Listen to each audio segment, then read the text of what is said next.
Some of the more common manifestations of mania or hypomania can be increased energy, increased activity, self-confidence, a sense of optimism. And there's been some data to suggest that some individuals may show an increased range and speed of putting concepts together. They may feel like they finally found the answer to some philosophical issue, or in the business world may have finally come up with the real answer to something.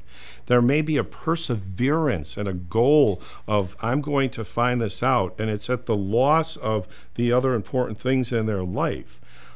That heightened sense of perceptual sensitivity, meaning, people are very tuned in to sound, to sight. They may see the beauty in things, but they can also become very irritable at things that, when their mood is okay, may not bother them.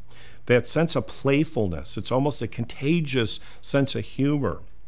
When people are often hypomanic, you'll often find that they will have that sense of humor, that playfulness that draws people in. And that optimism that, again, they may be the leaders, they may be the ones who are really out there up front, but when they crash, it all comes to a stop. So one can go over a course of time, particularly if they haven't been depressed or they minimize the depressions, they can go from that high energy, creative, feeling wonderful, they can go from that to being irritable, making poor decisions, starting to alienate people because it's almost a little too much of an energy, and so people start to back away.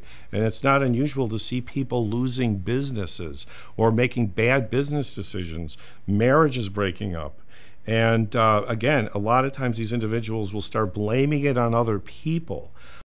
And then when one sees problems with occupational or interpersonal functioning, one needs to think this is clinically relevant. And if there's a depression there, one needs to think bipolar. Now, one of the other issues that may complicate it is because there's a very high rate of substance abuse, again, whether it's alcohol or stimulants, but also high rates, for reasons we don't understand, of attention deficit disorder. People may feel scattered to begin with, even before they have mood symptoms. And so people may very easily write it off to having their ADD or ADHD. And because there's a common denominator for one we really don't understand yet between ADHD and bipolar disorder in some people, it's very important to try over time to differentiate what is the ADHD and what are the symptoms of the bipolar disorder.